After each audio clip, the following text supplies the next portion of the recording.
નમસ્કાર દર્શક મિત્રો, હું છું રૂપલ વણિચિયા. સંપૂર્ણ ન્યૂઝમાં આપનું સ્વાગત છે. સંસ્કૃત ભાષાને વધુ લોકપ્રિય બનાવવા કેન્દ્ર અને રાજ્ય સરકાર પ્રતિબદ્ધ છે. વિશ્વ સંસ્કૃત દિવસ નિમિત્તે રાજ્યભરમાં 6 ઓગસ્ટથી લઈને 8 ઓગસ્ટ દરમિયાન સંસ્કૃત ગૌરવ યાત્રા, સંભાષણ દિવસ અને સાહિત્ય દિવસની ઉજવણી કરવામાં આવી રહી છે. આ ઉપક્રમે બનાસકાંઠા સંસ્કૃત શિક્ષણ પરિવાર દ્વારા ડીસા અર્બુદા વિદ્યાલયથી લઈને સરદાર બાગ સુધી જિલ્લા કક્ષાની સંસ્કૃત ગૌરવ યાત્રા યોજાઈ હતી. આ યાત્રામાં જિલ્લા શિક્ષણાધિકારી ડોક્ટર હિતેશ પટેલે ઉપસ્થિત રહી 4 વેદોનું પૂજન કરી શંખનાદ સાથે ગૌરવ યાત્રાનું પ્રસ્થાન કરાવ્યું હતું. આ સંસ્કૃત ગૌરવ યાત્રામાં ટેબ્લોના માધ્યમથી પ્રતિકૃતિ સહિત યજ્ઞ, સેવા, વૈદિક સંસ્કૃતિનું નિદર્શન કરાયું હતું.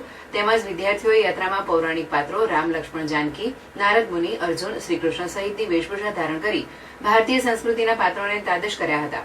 સરદાર બાગ ડીસા ખાતે સંસ્કૃત ગૌરવ યાત્રા સમાપન પ્રસંગે જિલ્લા શિક્ષણાધિકારી ડોક્ટર હિતેશ પટેલ દ્વારા સંસ્કૃત વિષયની આજના સમયમાં મહત્વ અને શિક્ષણમાં તેનો પ્રચાર અને પ્રસાર વિશે ઉપસ્થિતોને સમજ આપી હતી.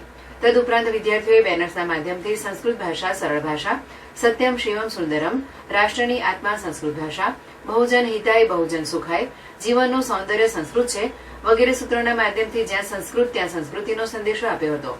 આ યાત્રામાં પઠત સંસ્કૃતમ, વદમ સંસ્કૃતમ, જયતુ સંસ્કૃતમ સહિતના સંસ્કૃત શ્લોકો અને ગીતોના માધ્યમથી સંસ્કૃત ભાષાનો પ્રચાર પ્રસાર કરવામાં આવ્યો હતો.